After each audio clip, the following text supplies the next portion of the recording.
Good evening student. Last video में हमने start किया था कि सोर्सेज ऑफ हिंदू लॉ क्या होते हैं, कि उसके सोर्सेज वगैरह, उसकी हिस्ट्री, बैकग्राउंड सारा। अब इस वीडियो में हम स्टार्ट करेंगे the application of the Hindu law, कि हिंदू लॉ किन किन पर एप्लीकेबल होगा, कौन कौन से पर्सन हो गए जिन पर एप्लीकेबिलिटी होगी हिंदू लॉ की।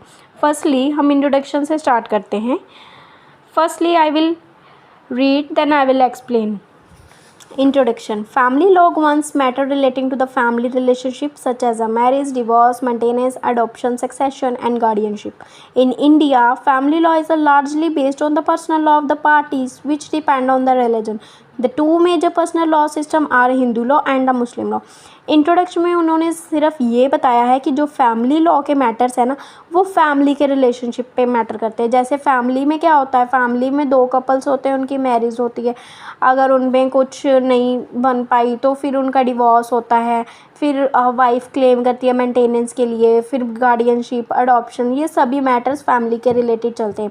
तो फैमिली लॉ क्या है, इंडिया में ना फैमिली लॉ एक पर्सनल लॉ माना जाता है जो रिलीजन पर बेसिस है। इसके ऐसे ही टू मेजर पर्सनल लॉ है, firstly Hindu law, then secondly Muslim law. First हम जो अपनी पुरानी वीडियोस में स्टार्ट किया है वो हमने हिंदू लॉ स्टार्ट किया, हमने इंट्रोडक्शन किया है, हमने सोर्सेज किया हिंदू लॉ के। अब हम एप्लीकेबिलिटी कर रहे हैं, इसके बाद हम मुस्लिम लॉ स्टार्ट करेंगे। ठीक है, let's start to the application of the Hindu law. Hindu law applies to the person who are considered Hindus by religion or by a law. It governs family matters like marriage, divorce, adoption, maintenance, succession and guardianship. वही same बात आ गई कि Hindu law किन किन पर apply होता है। Hindu laws apply उन पर्सन पर होता है जो कंसीडर माने जाते हैं कि वो हिंदू है बाय रिलीजन, उनका रिलीजन ही हिंदू है। जैसे कि वो नॉन मुस्लिम है, सिख है, जैन है, हिंदू है, बुद्धिस्ट है, वो सभी हिंदू में ही माने जाते हैं।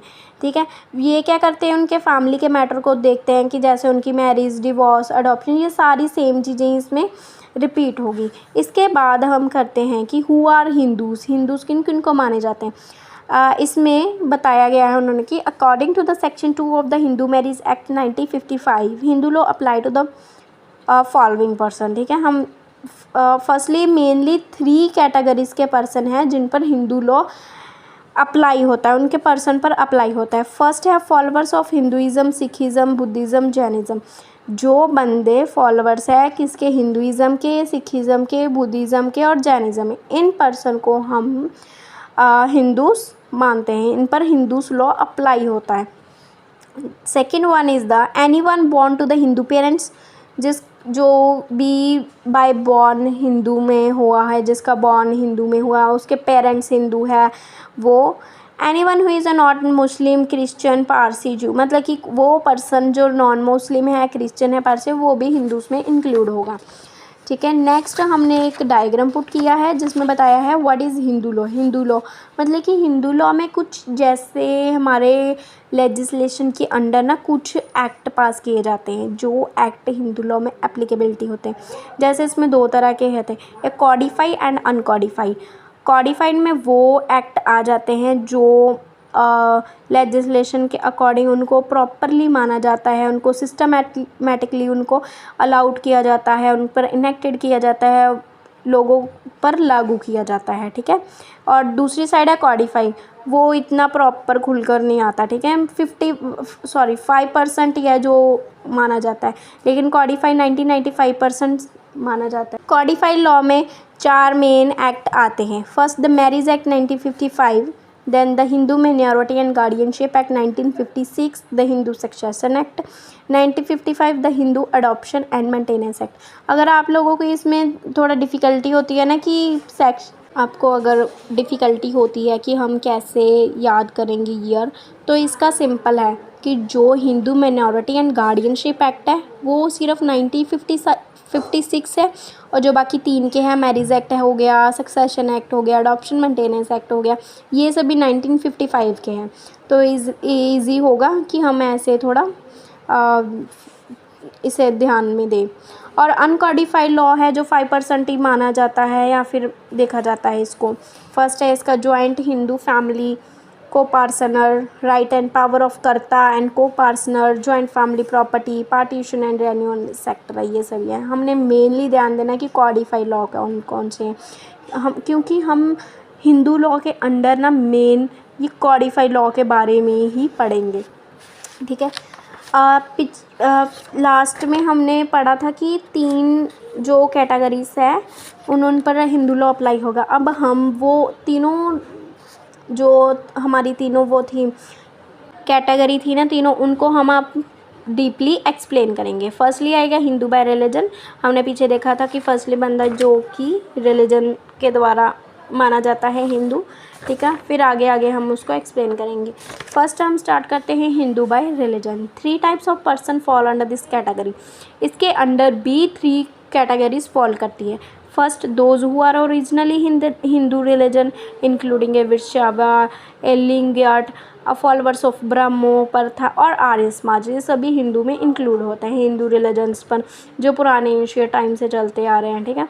Then those who Jain, Sikh और बुद्धिस्ट बाय रिलीजन, जिनका रिलीजन क्या है जैन, सिख, बुद्धिस्ट, उनको भी हम हिंदू मानेंगे। Thirdly those who are convert to Hindu, Jain, Sikh और बुद्धिस्ट रिलीजन। हमने लास्ट वीडियो में डिस्कस किया था कि कन्वर्ट और रिकन्वर्ट क्या होता है।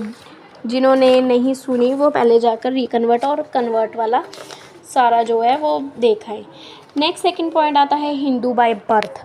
हिंदू बाय बर्थ में क्या आता है कि under modern Hindu law a person will be a Hindu if he is a born of a Hindu parents, that is when both parents are Hindu, or second if he is a born to Hindu parents, one of the parents of Hindu and he is a brought up as a Hindu।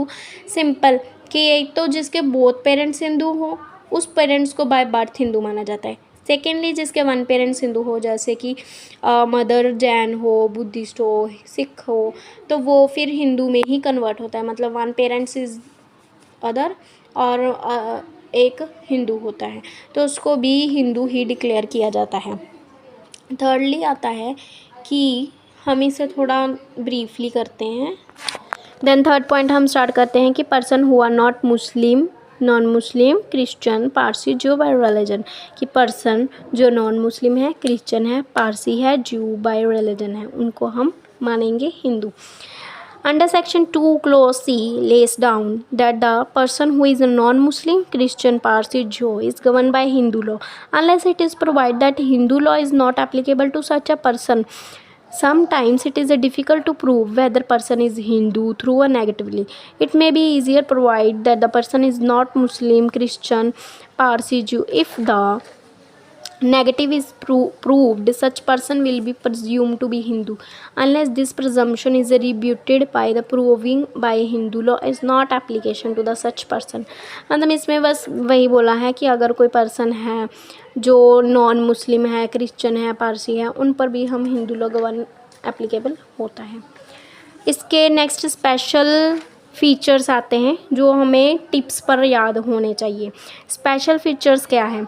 Monogamy is a mandatory under this law, Hindu law.